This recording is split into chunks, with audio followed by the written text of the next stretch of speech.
नमस्कार दोस्तों, मैं जयप्रकाश स्लाइड से आपका हार्दिक स्वागत करता हूं। आज का हमारा क्वेश्चन है a variable plane is parallel to the plane x upon a plus y upon b plus z upon c equals to 0 and meets the coordinate axes in a, b, c।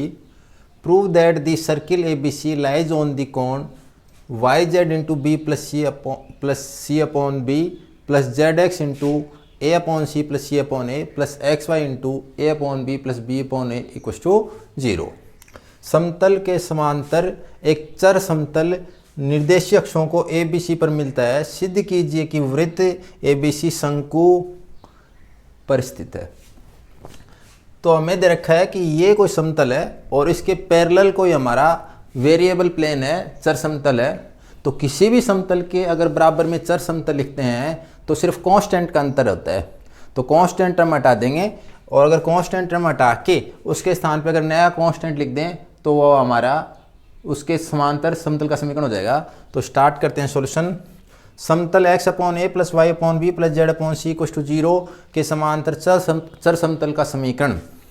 Equation of parallel plane to the plane x upon a plus y upon b plus z upon c equals to 0 is x upon a plus y upon b plus z upon c equals to k। तो हमने सिर्फ इतना change किया है, constant term अगर यहाँ पे कुछ भी होती, चाहे 5 होता, 1 होता या 0 है, उसके स्थान पे नया कांस्टेंट k लिख दिया, वो उसके पैरेलल प्लेन की इक्वेशन हो गई।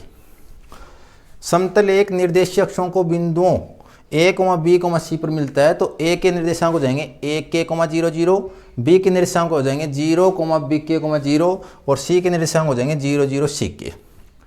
ये हम दो प्रकार से ज्ञात कर सकते हैं। मान लो अगर कोई बिंदु है, ये समतल है, वो x x को मिलता है, तो x x पे y और z 0 होता है।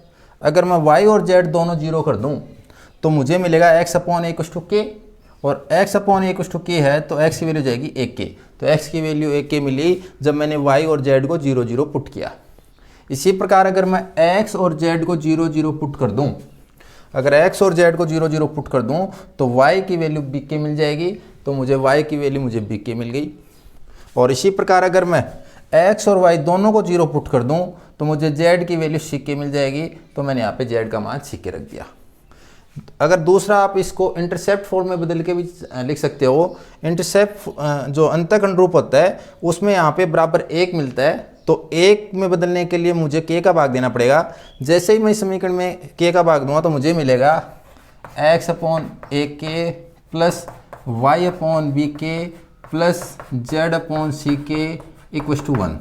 तो मुझे पता है जो x x पे काटा गया अंतःखंड है, intercept on the x axis is equals to ak, y x पे काटा गया अंतःखंड bk है, z x पे काटा गया अंतःखंड ck है। तो x x पे काटा गया अंतःखंड ak, y x पे काटा गया अंतःखंड bk और z x पे काटा गया अंतःखंड ck। आप किसी भी तरीके से लिख सकते हो, दोनों एक ही बात है।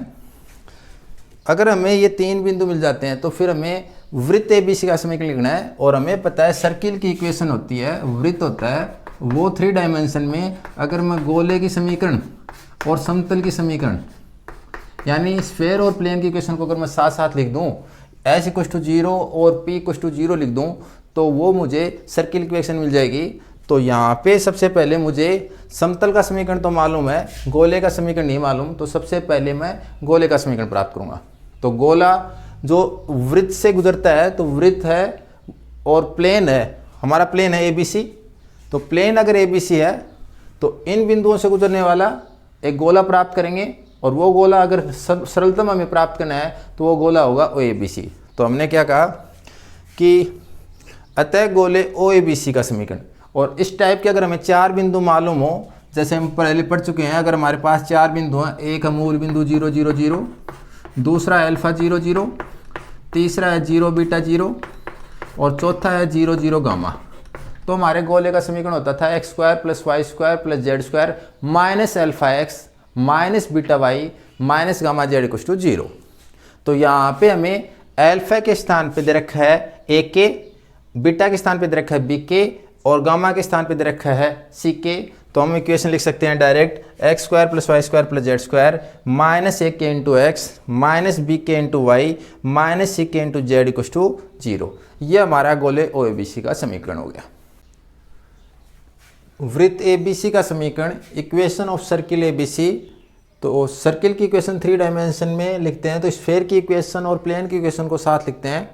स्फीयर की इक्वेशन में थी हमारी x square plus Y square plus Z square, minus के कॉमन ले लिया, a x plus b y plus c z equal to 0। और प्लेन की इक्वेशन थी हमारे पास x upon a plus y upon B plus z upon c equal to k. वृत्त a B c का बिंदु पथ, locus of circle A B C. तो लोकस अगर हम इसका ज्ञात करेंगे, हमें जब भी देखना हो कि वृत्त किस पृष्ठ पे स्थित है, शंकु पे है या बेलन पे है या किस पृष्ठ पे स्थित है, तो हमें सिद्ध करना है कि शंकु पे स्थित है। तो ये सिद्ध करने के लिए हमें उसका लोकस ज्ञात करना पड़ेगा, और लोकस ज्ञात करने के लिए हमें इन दोनों से के का विलोपन करना पड़ेगा।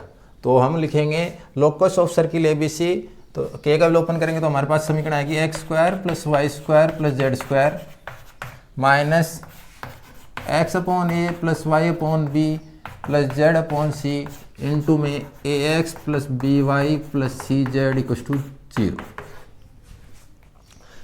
अगर ये माइनस का निशान है, राइट हैंड साइड में ले जाऊं तो प्लस का हो जाएगा। इसका रीज़न ये है कि हमारे जो आंसर में कहीं पे भी नेगेटिव साइन नहीं है, सभी पॉजिटिव साइन है। तो मैंने भी सभी साइन पॉजिटिव में कन्वर्ट कर लिए, ताकि न तो मुझे कैलकुलेशन में दिक्कत हो और मेरा आंसर भी इजीली प्राप्त हो जाए। तो मैंने जो माइनस की टर्म तो माइनस की जो पद था उसे राइट हैंड साइड में ले गया, तो मेरा प्लस का हो गया। अब इसे मल्टीप्लाई करेंगे, सोल्व करेंगे। 3 पदों को अगर 3 पदों से गुणा करेंगे तो 9 पद मिलेंगे। 9 पदों में से ये 3 पद कैंसिल हो जाएंगे, 6 पद बचेंगे। उनको एडजस्ट करके लिखेंगे तो हमारा आंसर आ जाएगा। तो सॉल्व करते हैं। X square plus Y square multiply करते हैं। एक्स अपॉन ए को ए अपॉन एक्स से मल्टीप्लाई किया तो एक्स स्क्वायर, एक्स अपॉन ए को बी वाई से मल्टीप्लाई किया तो x Y into b upon ए, एक्स अपॉन ए को सी जेड से मल्टीप्लाई किया तो ये हो जाएगा Z X into c upon ए। मैंने जेड एक्स इसलिए लिखा है कि आंसर में हमारे जेड एक्स दे रखा है। अगर आंसर में एक्स जेड होता तो मैं इसको एक्स जेड लिखता। वाई अपॉन बी को मल्टीप्लाई करूँगा सभी से, तो अगर वाई अपॉन बी को सबसे मल्टीप्लाई करूँगा तो सबसे पहले मुझे मिलेगा एक्स वाई इंटू ए upon B plus Y square plus y upon b को इससे मल्टीप्लाई करूँगा तो y z c upon B plus, अब अगर मैं जेड अपॉन सी को इन तीनों से मल्टीप्लाई करूँगा तो जेड अपॉन सी को सबसे पहले मल्टीप्लाई करेंगे तो मुझे मिलेगा जेड एक्स ए अपॉन सी, जेड अपॉन सी को इससे मल्टीप्लाई करेंगे तो वाई जेड बी अपॉन सी, और अगर जेड अपॉन सी को सी जेड से मल्टीप्लाई करेंगे तो जेड स्क्वायर। तो इस प्रकार हमें 9 पद मिल गए। इन 9 पद में एक्स स्क्वायर वाई स्क्वायर और जेड स्क्वायर, इस एक्स स्क्वायर और इस वाई स्क्वायर और इस जेड स्क्वायर से कैंसिल हो जाएंगे। तो इधर हमारे लेफ्ट हैंड साइड में बचेगा 0।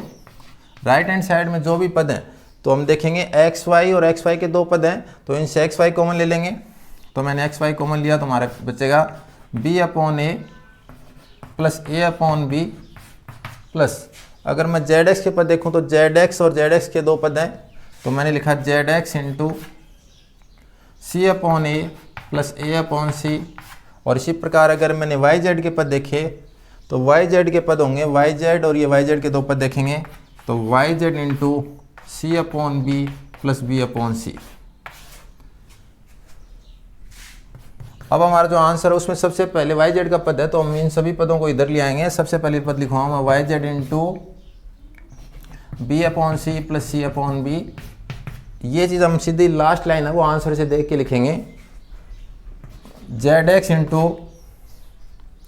ए upon C plus C upon A और plus X Y into A upon B plus B upon A equal to 0, जो कि शंकु का समीकरण है, जो कि शंकु का समीकरण है, विच इज इक्वेशन ऑफ कोण।